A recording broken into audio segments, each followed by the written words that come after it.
The Homance Chronicles. The female equivalent of a bromance. So many poor choices. But so many good times. But so many poor choices.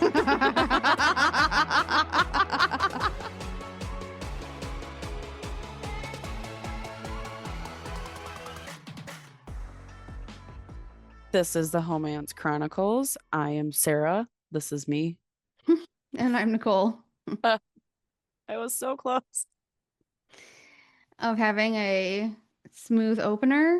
A normal sounding opener. I don't know why after all these years I still get like, I still feel the need to do overcompensate. That's what it is. As I shrug.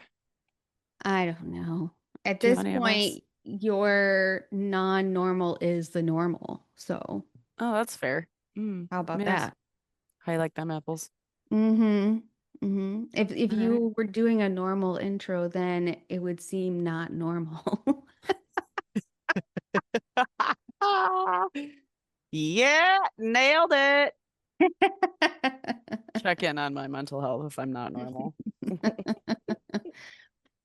I mean, it's all just about perspective. I'm here for the perspective, though. We all need it on occasion. Me most of the time, because I don't know what's going on ever. Yeah. I need one lens at the very least. You typically have a good one to start with. I, love a good reframe. Yes. As do I. I mean, I'm in marketing, so it's my job to kind of like see things for all that they are, but then only show them in their best lights. I see every version of you, and we're going to keep at least 3 of them away from everybody. The other 2 we can have a conversation about. Yeah.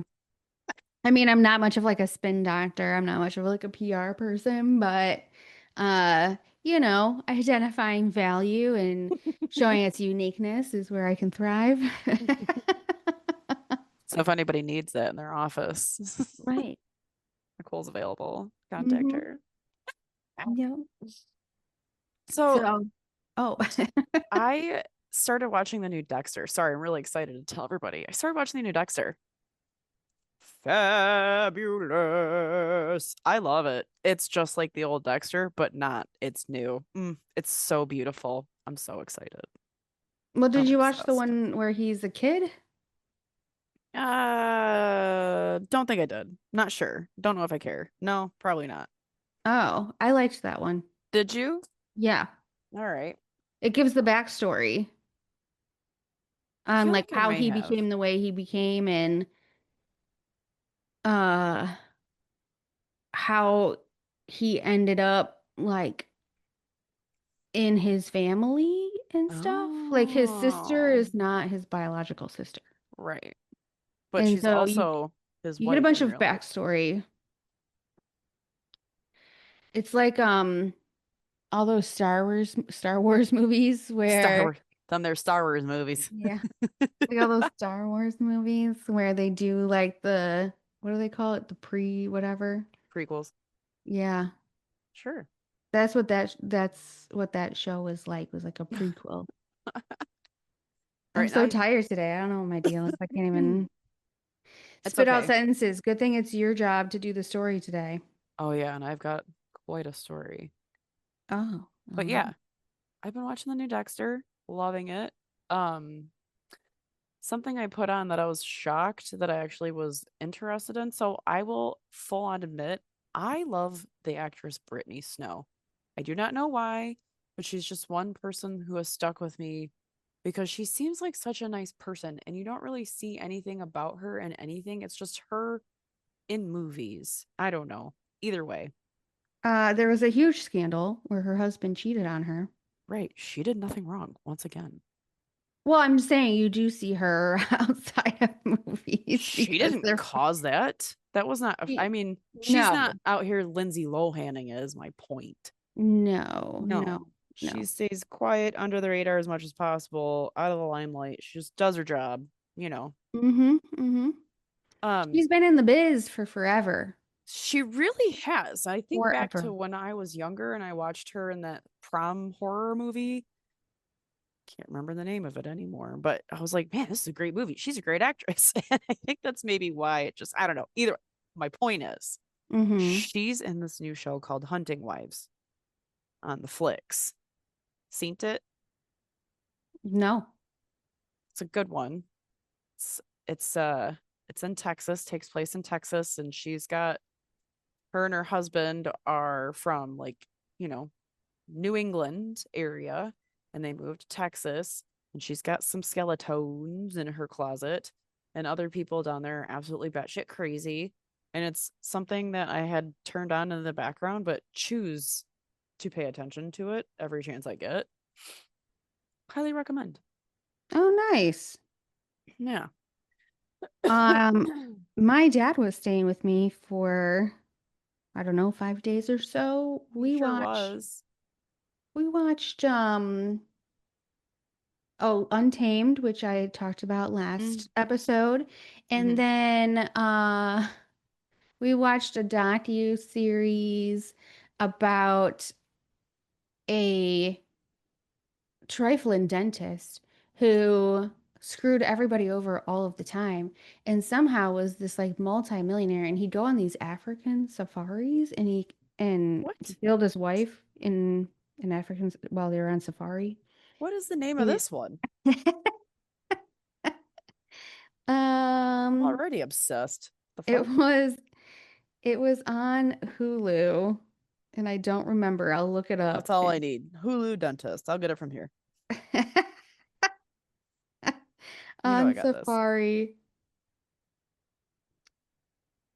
Trophy wife, murder on safari. All right. Can't Larry wait. Rudolph, which I remember Larry. hearing this story at some point on probably one of the other podcasts, or maybe a 2020 or something like that, or a Dateline. Larry Rudolph is the husband, crooked business owner, philanderer, murderer. Generic piece of shit. Yeah. Like there were multiple times when I looked at my dad and I just was like, what a dick. That's hilarious. Okay, now I really gotta watch this shit. Yeah, it is bizarro. And it was funny because the woman that he was having an affair with was his office manager. Naturally. And um she was actually featured in it, and you can tell that she's calling in from jail. You know, if you watch Oh, enough of these, you can tell, right, that they're like in a prison situation. And during, I think it was like during the first episode or something, my dad said something about the woman, the mistress, if you will.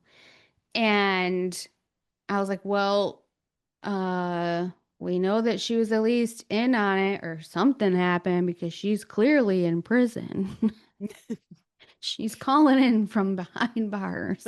And he's like, "What?" And I'm like, "You can't tell? Like, no, look he at her." can't. How often does he watch shit like this? Probably not. You know, that, when the audio gets a little funky, they're calling in from jail. That's pretty standard at this point. Well, there was a video of her, so I think that's what threw him, is that she was like on camera, and I think she just had like a white t-shirt on and her hair was down. But I was like, Um, look at how undone she is, like unmade up. mm-hmm. And she's just wearing a generic white t-shirt, and it's a white wall behind her. Oh, 100% she's in the clink. Ain't no I getting around it. was like, so we already know she was convicted of something. Yeah, because otherwise they have the old razzle dazzle background with whatever Susan loved the most and all that other bullshit, like filigreed to the Because max. you never saw Larry being interviewed during this. Larry, He did not participate. why would he?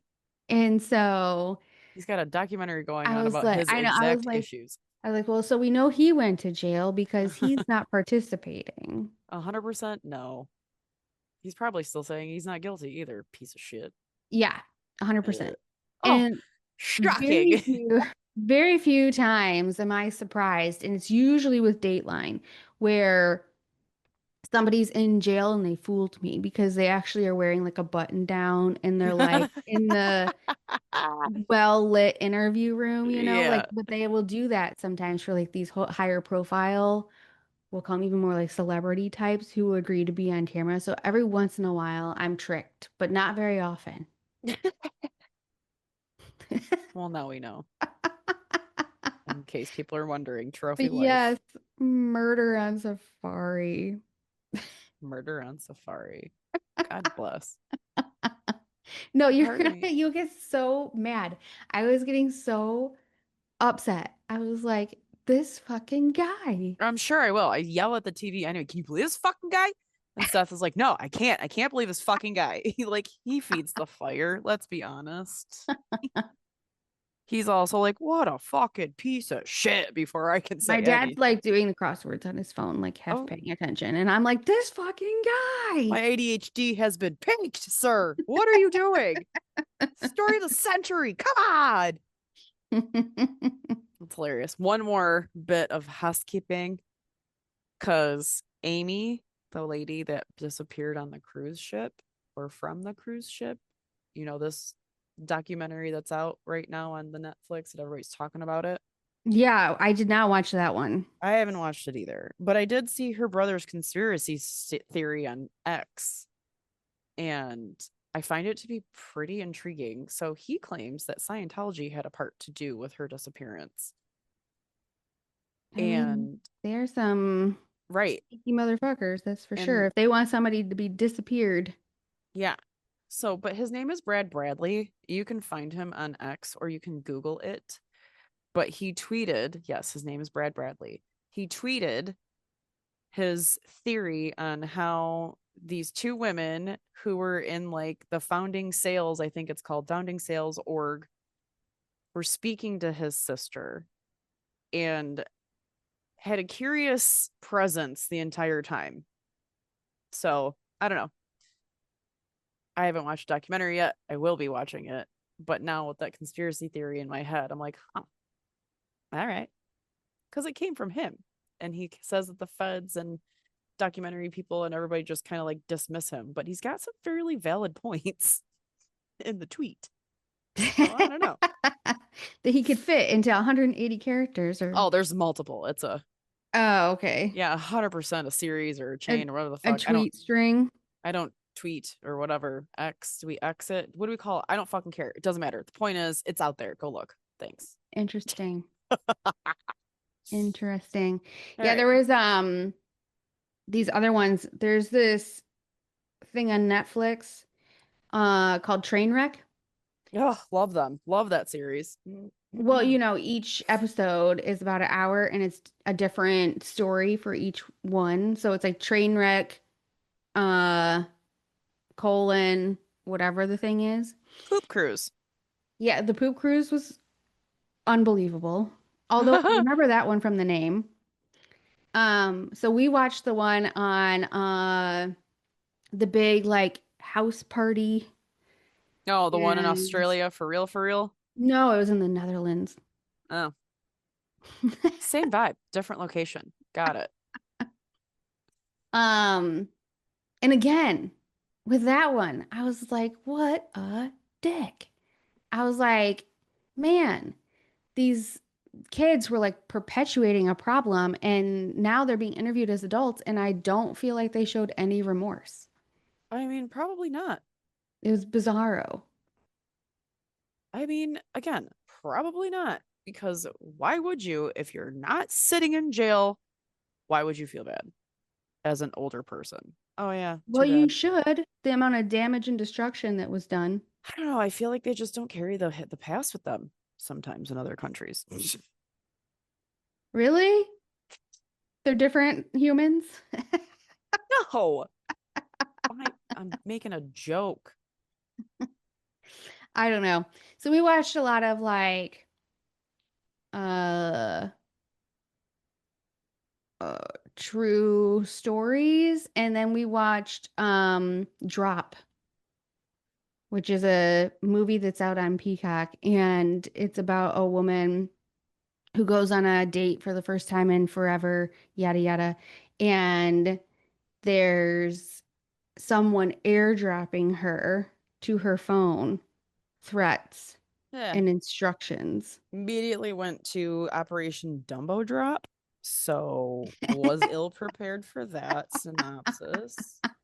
No, it's like a Blumhouse or Bloomhouse or whatever, like one of those like horror. Horror. It's a horror. Yeah. And after I was done, I was like, I don't know if I like this or not. Well, And my airdrop dad is was turned off. like, my dad apparently had already watched it.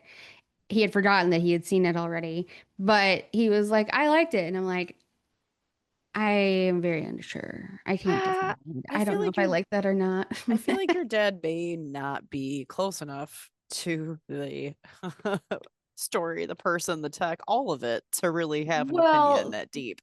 the hilarious thing is that I didn't know that's what they meant by drop either. No, Operation Dumbo Drop. And earlier in the same day, I had airdropped him photos. When Ah! we were watching the movie, I was like, "Oh, Dad, see? See the thing I taught you earlier? That's what they're doing." Oh God, it's so funny. Hey, Boomer Dad, remember? Remember I told you? Remember I taught you? Remember? Yeah, you do. No, you don't. Yeah, Well, no? because I sent him a bunch of pictures of all the landscaping work that we had done, more him than me, but I That's sent him a okay. bunch of pictures and he was on his phone holding it in his hand and I was like, "Did you just get a message?"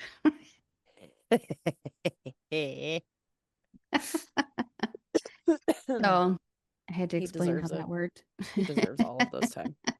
It's amazing. I love it so much.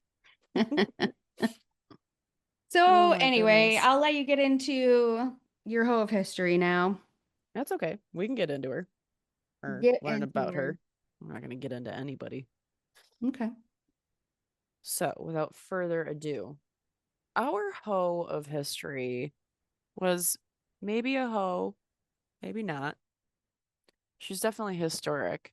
Her name is Madame de Lafayette, aka Marie-Madeleine Pioche de la Vergne. She's Um, French, clearly, okay. and I'm going to say it as aggressively American as possible. I cannot tell you how poorly I did in French class when I was younger. So, It was a very French laugh, though, that you just did.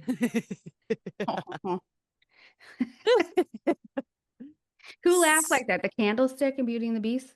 Or was Yeah, Lumiere, it Lumiere? sex fiend. Always wanted the feather duster, and she was flammable. Come on, bud.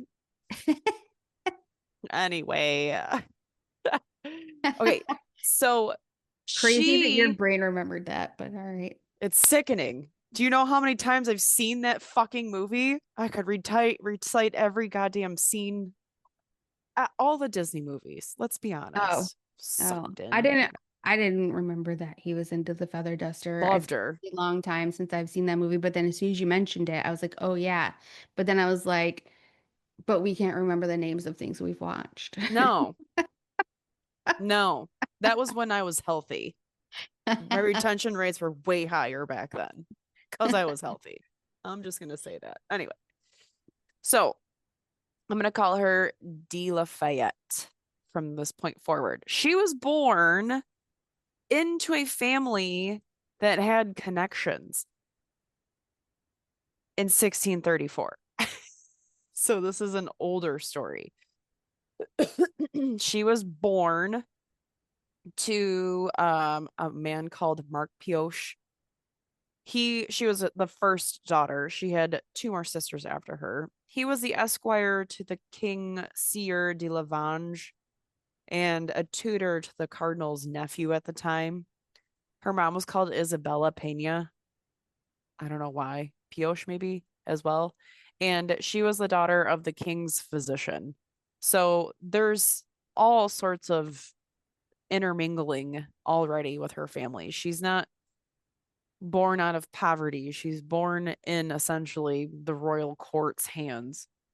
So they say that she was not born but baptized on March 18, 1634.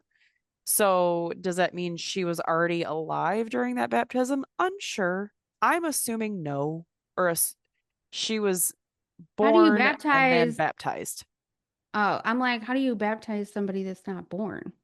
I meant so. I'm assuming so. Like she was born for a Oh, while and then yeah. So, but she did pass away in 1693. So I don't know.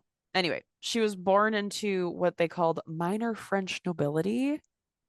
And like I said, she was hanging out in like royal courts at the time, or she was privy to the royal court attendees. She was in the ether in the ecosystem, so she's very familiar with all of that fancy shit.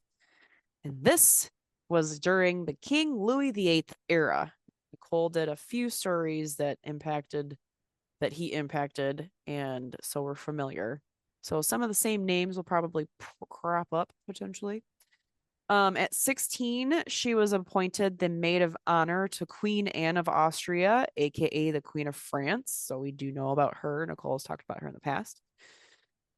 She was given Italian lessons by the French scholar Giles Minage, and that led her to join the fashionable salons at the time. So for a second, I was like, oh God, beauty salons back then. No, no, no. Salons were not places for beauty in any way, shape, or form.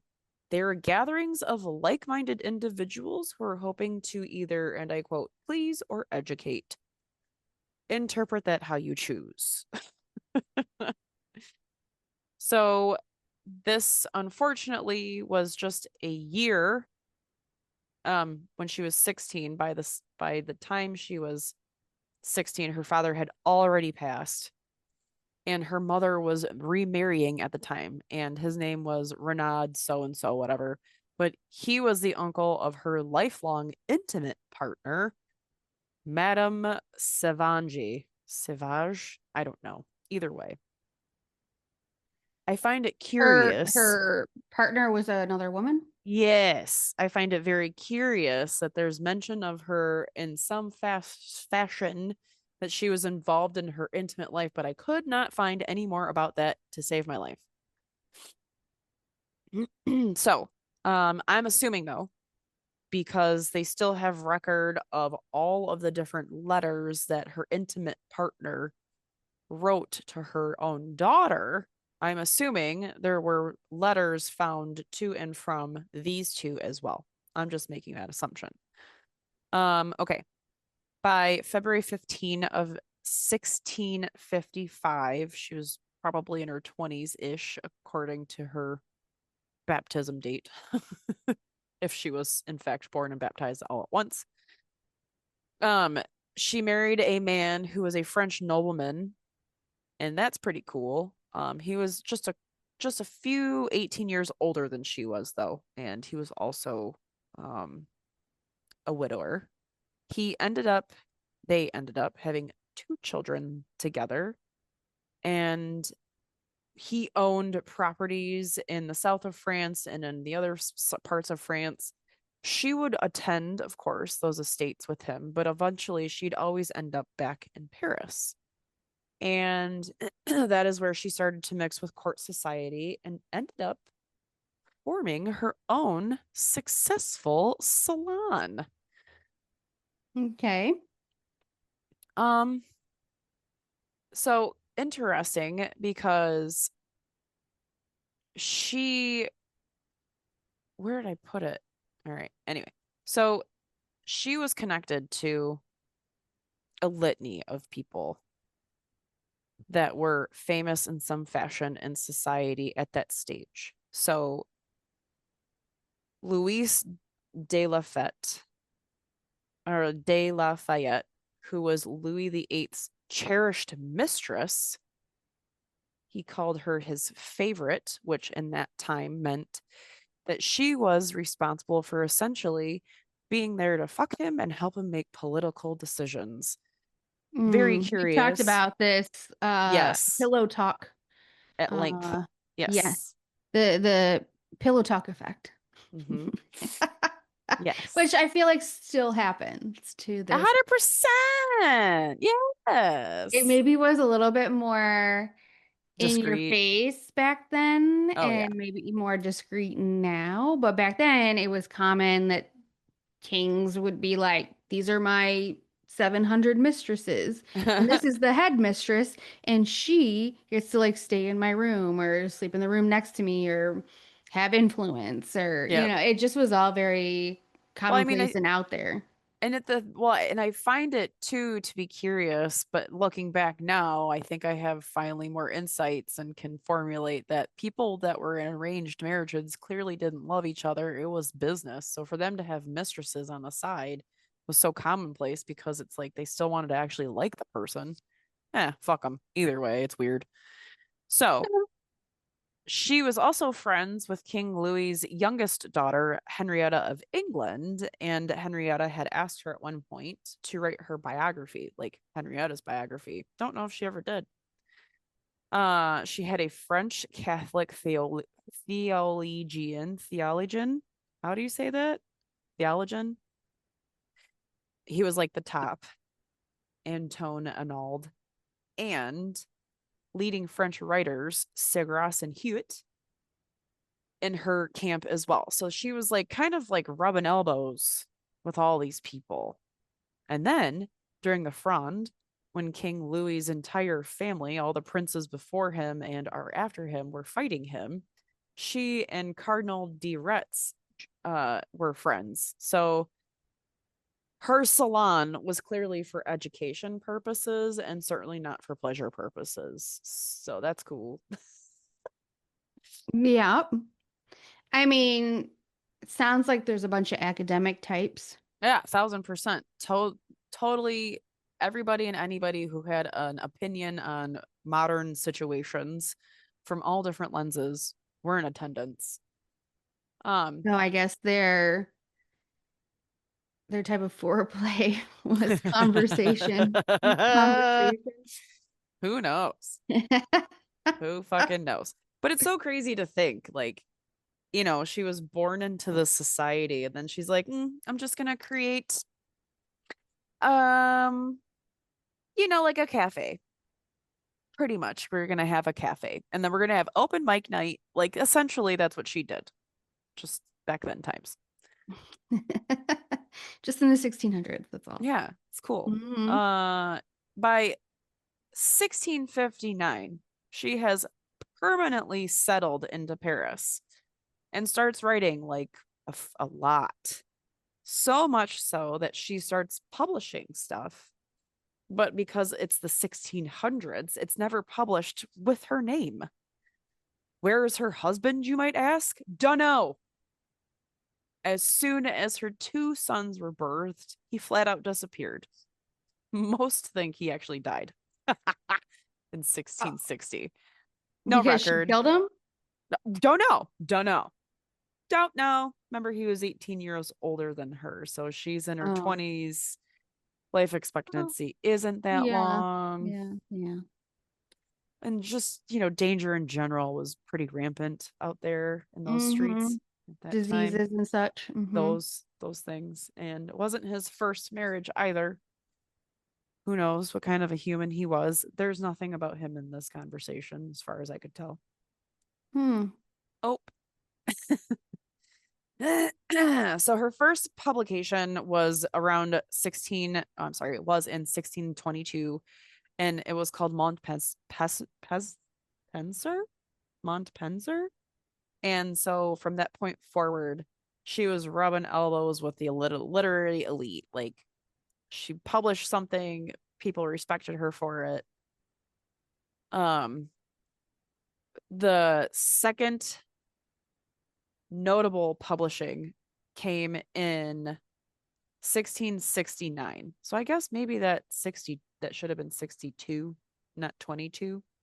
But 1669, a volume of a Hispanic Moorish novel called Zayed was published under the name Segras. But everybody truly believes that it was her works because the second volume that was published in 1671 seemingly only made it through the publishing house and all the different translations it needed to go to. Remember, she was French, so she's writing shit in French. Mm-hmm. And it seems like the only reason it made through all the different hurdles was because of Hewitt, her friend. He pushed it through the publishing. So uh that's another kind of indicator that it wasn't necessarily created by some person called Segras. It was actually her who did the publish or the story writing.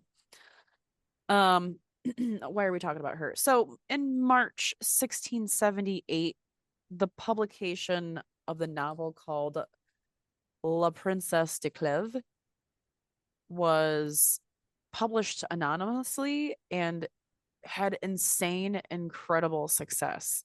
People to this day talk about how it was a turning point for the definition of the word novel. Like it added a new genre into literary world altogether. They called it the beginning of the modern tradition of the psychological novel. So pretty interesting because never before had there been something written so concisely. I'll get into it. So it's an action that takes place from October 1558 to November 1559. It is set in the royal court of Henry II of France and has another couple of locations in it. Apparently, she recreated that era with remarkable precision. I'm going to assume, though, but because she was publishing this novel only a brief 100 years after the era she was writing it about, it's very likely it was incredibly accurate because it was only 100 years ago. Think about things for a minute. Today we watch movies. I mean, people wrote movies about the 1920s and the 50s and Mm-hmm. proceeded to do that. We all know what fucking Yeah. happened. We're Yeah. very familiar with the My styles. grandmother is 90 years old. There you go. I So mean, yeah.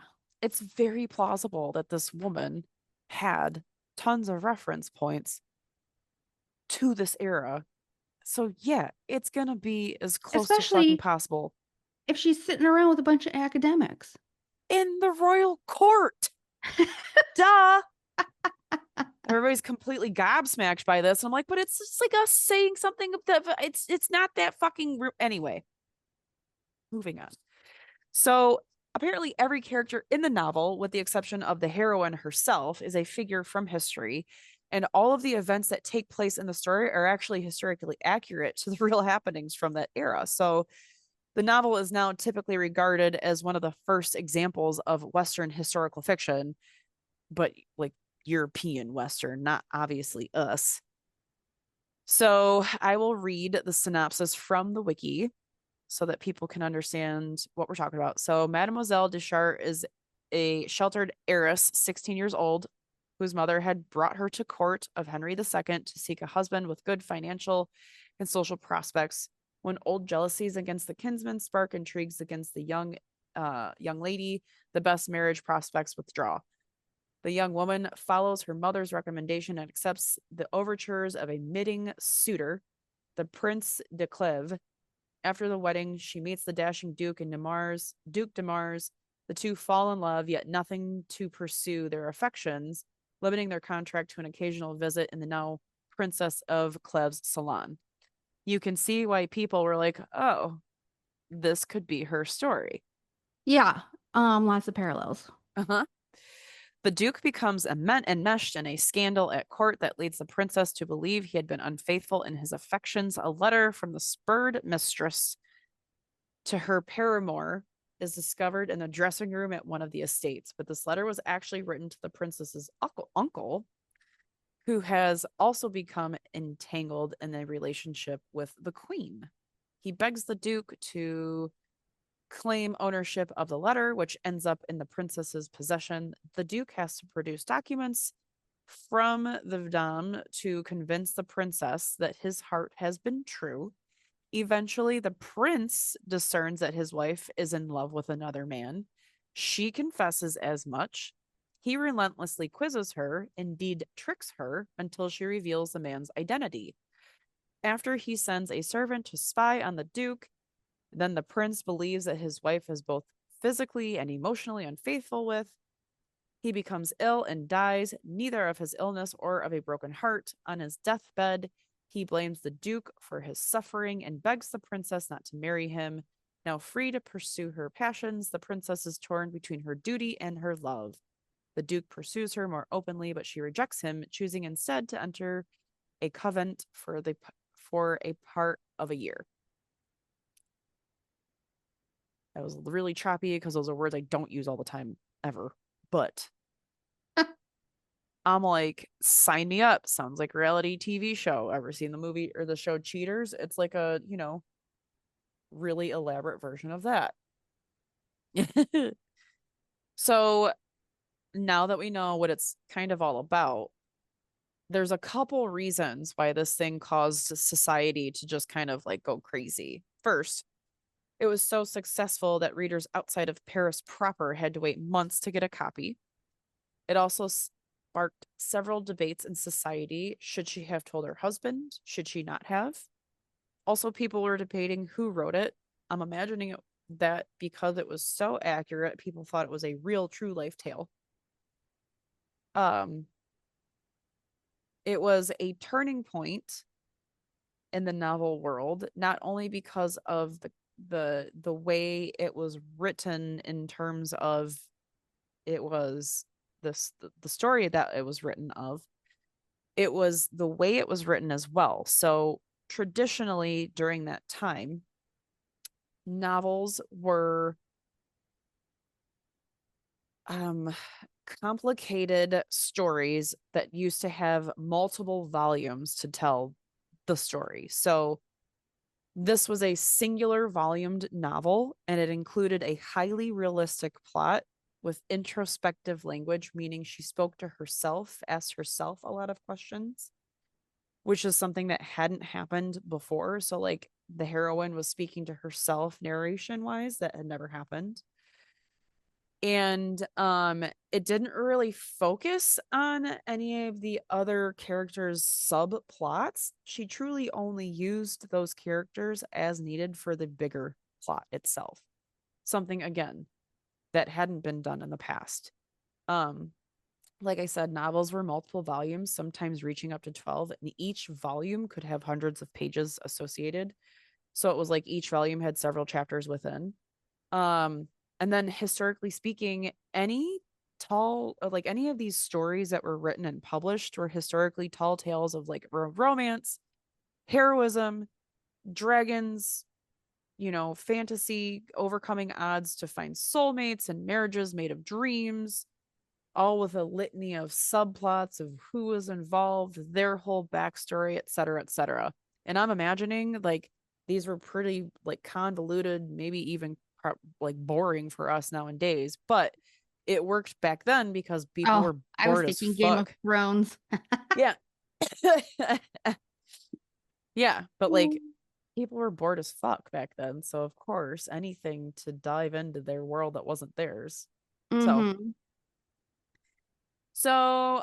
apparently after the passing of La Rochefoucauld and her husband, I don't know who these two were or why their passing had an impact on her. But after they did pass, that caused her to lead a pretty like socially inactive life. Like she chose to be less social over time.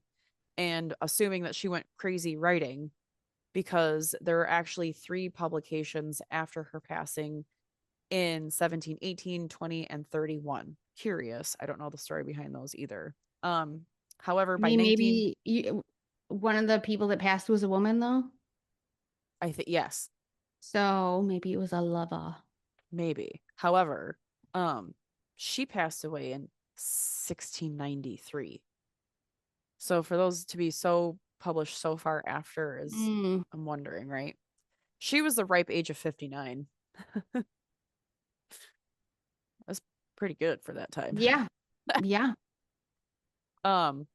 So apparently, the French president Nicolas Sarkozy was super upset that the civil service entrance exam included a question from the novel in 2006. And so the French population basically said fuck you, and by 2009 there was a revitalization of the book and people were actually openly reading it on the streets of France. Like fuck you, man. Mm-hmm. This is a staple that ain't going away. Yeah, that's a very quiet protest. Uh-huh. And then unfortunately that's all we've got. And like I personally now want to read this book. I feel like it would take me forever because of the language. And it's also Mm-hmm. been translated, so I'm sure. But I genuinely think for one, my brain muscles, it would be smart to read something that old so that I can be, I don't know, practicing brain stretches. You want to challenge your ADHD? No, it's it's those, they tell you do a brain puzzle every day to keep yourself from Oh, getting old. It's the sure. same thing with reading something you're not familiar with. Fucking Mm-hmm, struggle. mm-hmm, mm-hmm. You're like, I'm Uh, gonna read this to keep my brain from going to mush. Essentially, yeah, take a different way home from work every day, that kind of shit. Mm-hmm. Yeah. So Good that's the old retrain story. the brain. Okay, so tell me her name again so I can try to Google and see. Because what I brought Marie up, huh? Marie-Madeleine is her first name. Uh-huh. And D Lafayette was her married name. Let's see. One, two, three, four. Oh, these pictures are also different. Yeah. Oh, huh. And I Maybe will one's just younger and one's older. probably. But yeah, Hmm. so she's got the character list here is she's the princess, she's got the mother of the princess, the husband of the princess, the dashing uh main man character, King Henry II, who was believed to be based on King Louis the ninth. I'm sorry, the 14th. Roman numerals. Throwing you for XIV. a loop over there. Yeah, I'm just impressed I still know how to fucking read them. Let's be honest for a minute. Why in this picture, in this one picture, it's her and a dog, and she looks like she's 3'9". Who knows? I mean, maybe people were shorter back then. They may have been. I'm assuming they were. But yeah, it's a very short list. There's the king's mistress, and then one, two, three, four other characters. One of them is a lady of the court who has affairs with two men. That's it. There's I all ended up sorts of fun finding her stuff. under Madame de Lafayette. Mm-hmm. Yeah, that's her formal history government name. But yeah, Okay. so there were reworks, reimaginations, reframings, everything and anything under the sun that can be done with the story. It has been done. So there's plenty of pop culture to go along with it to be Well, found. that's really cool Yeah. I that just think it's it's survived centuries and that it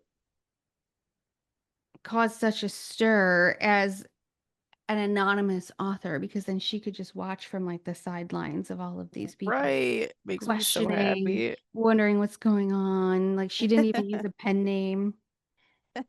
Nope. It was just anonymous. She's just sitting in her palace or her salon and doing the Lumiere laugh.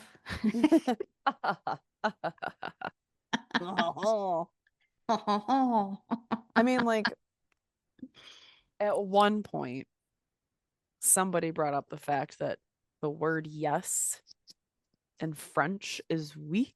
Mm-hmm. So then somebody asked, so in French porn, are they just saying oui oui? And I don't know. I can't say that I went and figured it out. Oui, oui, oui. I can't Who say. brought that up on the X or on Reddit No, or something? saw it in passing many moons ago.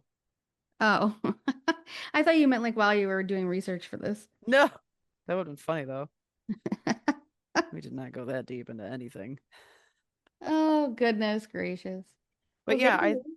yeah, no problem. I just thought it was really cool to know that this person, this woman, created a story that was so concise and captivating that they literally created a new genre of novels for it. All while women shouldn't be publishing novels, period. Just so funny to me. Right. I mean, that's probably why she went anonymous as being an Yeah, author, but of course. it's a little cult-like as well in a way. 1000%. Like we're Yeah. going to worship the spirit of the writer. Mm-hmm. I'll start a salon about it. Don't Yeah. tempt me. Oh, goodness gracious. Well, thank you for sharing her story. I'd never heard of her before. Me either. And I hadn't heard of the book. I couldn't even put in enough things even after you said her name to get a result for her. So I don't know how you came across her. I, where did I find her? I feel like I found her. Sometimes it really just comes down to me Googling badass women of history. I'm not going to lie to you. She came up from somewhere. I don't know anymore. Okay, whatevs. Yeah, I you know. suppose that it means it's Attagirl time then. Yeah, you're right. You are correct. Attagirls are where we pat ourselves in the back for something good that we've done or something good that's happened to us. Yeah. So my Attagirl is that, like I said, my dad stayed with me for a few days. We got a lot of landscaping done, so I'm extremely grateful that I have a father who is still in good enough shape to really tear up the Yeah, me too. hard Shit. ass clay ground that was over there that wouldn't grow anything. And Yeah. Mine bailed out a while ago, so I'm glad for you. I mean that's one way of putting it. Yes. He got I all of the hard labor out of me and then left me before I could get it back out of him. Oh, Gianni. Fucker. Um, but yeah, so I was practicing, gratefulness and patience, right? Of course. Um, All of that. but everything is in a state of transition, but looks so much better. When I say I get it and I feel that to my core, my life is in a state of transition constantly. I have realized over time there is no such thing as I've made it. No, no, there is not. Well, there's just so much landscaped area around my house that it's really hard to even keep up on the one area that I did do. Like the weeds are just so relentless despite what I do. My solution is roughly 6 inches of mulch. Okay. Yeah, I'll teach you my ways. Okay. Well, and then there used to be a dog shed in this one spot of my yard by the back fence. And instead of putting grass seed down, I created another landscape area for myself. Naturally. Um, Mhm.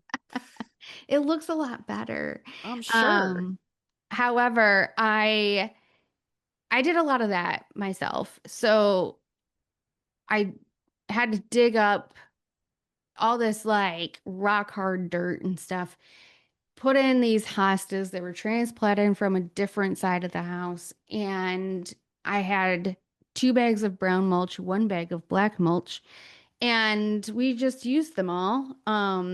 Because who cares? Right. It all looks like dark. Well, you know, whatever. So anyway, I put down preen and then cardboard and then mulch. Okay. Mm-hmm. The damn dog Oh, your damn dog. dug up, my dog Oh. dug up Oh. a nice big hole in where the black mulch was. Mm-hmm. Tore up the cardboard and everything because she Mm-hmm. wanted a cool place to sit. Yeah. Welcome to my everyday fucking struggle with Her Squeep. nails are black. Yeah. Yeah. Welcome to my nightmare. Squeep the potato has done this for 3 years straight. She gets under the Japanese maple I have in my backyard and digs to the roots, almost killing it every fucking year so she can lay down. Mm.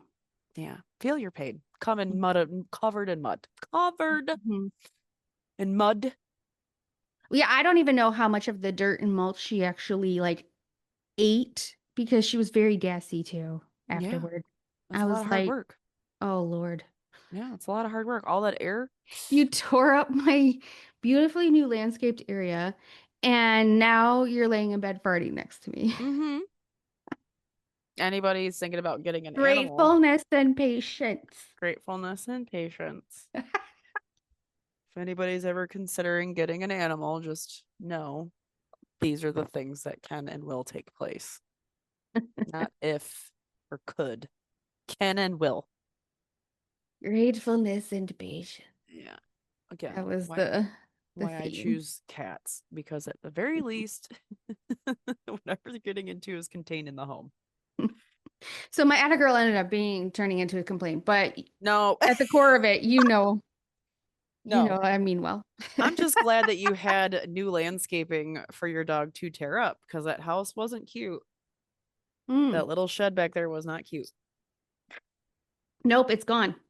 That's exciting for you. It was lightweight creepy, and I was wondering if you ever like threatened people like, I will lock you in this thing. It was it was a dog house. I mean, I would have locked people in it. I would have there was no threatened it. door on it. Even more haunting. How? Don't It's worry just that about it. the step to get in it was too high for Emma. Yeah, her belly script on it. I know. It was cute. And so I was like, well, she's not going to use it. So that means it'll just end up being a home for other critters. Mm-hmm. So I got rid of the doghouse when I renovated my kitchen. It's just been blank, open dirt since then. Yeah. So now Mm. it has a beautifully planted trio of hostas with a rock border. Nice. Proud of you. Mm-hmm. Mm-hmm. All the rocks you find in the yard when you dig them up, I'm sure. Mm-hmm. Mm-hmm. Gift that keeps on giving. Mm-hmm. Oh, but we used them all. I'll have to send you pictures. Oh, yeah. I bet you did. All the rocks got used. Hell yeah. So Well, anyway, you're at a girl now. so I told you last week that I relocated a bush from my front yard, right? Mm-hmm. She's still alive. Hallelujah. Good, good. I know. I was doing the same thing. Like as I was digging out one of the hostas, I broke a shovel. Yeah. And I was like, I feel I feel like I'm Sarah right now. Mm-hmm. Just too much power. Too much. That's Yeah, and a then my dad had lot. to tell me how you never buy a wood handle shovel because this is what happens and da da da. And then I had to go Okay, find Dad. a fiberglass shovel, and it was just, a whole thing. But I got those bitches out of there. I feel that pain. At one point, I was using a shovel that I know is older than me. I know it to be true. My father bought it before I was born. I fucking guarantee it. Still works like a champ. Has a wooden handle. Yeah. Well, So see, Johnny is helping you. yeah. Oh no, he's He's in the around. spirit of the shovel. He's he is 1,000% around. I can tell you at least once a day. I'm like, oh hey, thanks, Dad, because I forgot something and it just appears, or so I know he's there. Mm-hmm. But so The bush is alive. Hooray.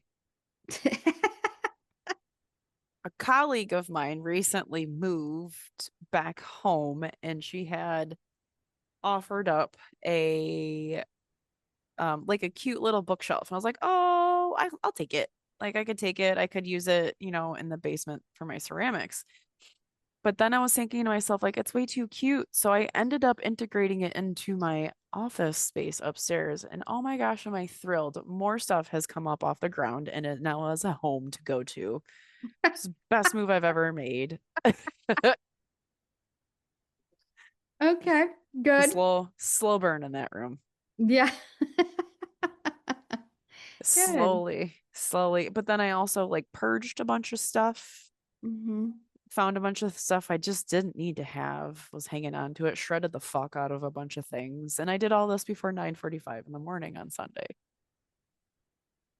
All right. Woke up on a mission. Ready to go. Only because none of my animals wanted me to sleep. All of them wanted me to be up, bright eye, bushy tailed. Loved it. So you're like, might as well do something with this time. I mean, I had it circled on the calendar for doing stuff up there anyway, and that basically kicked me in the ass to just get it done. So, yeah, Well, good. Atta girl. thanks. Thank you. If you liked what you heard today, please rate, review, subscribe, and tell your friends about us. And you can request a Hoe of History by emailing us at homancepodcast@gmail.com or on Instagram, comment or DM at homance_chronicles. The Homance is out.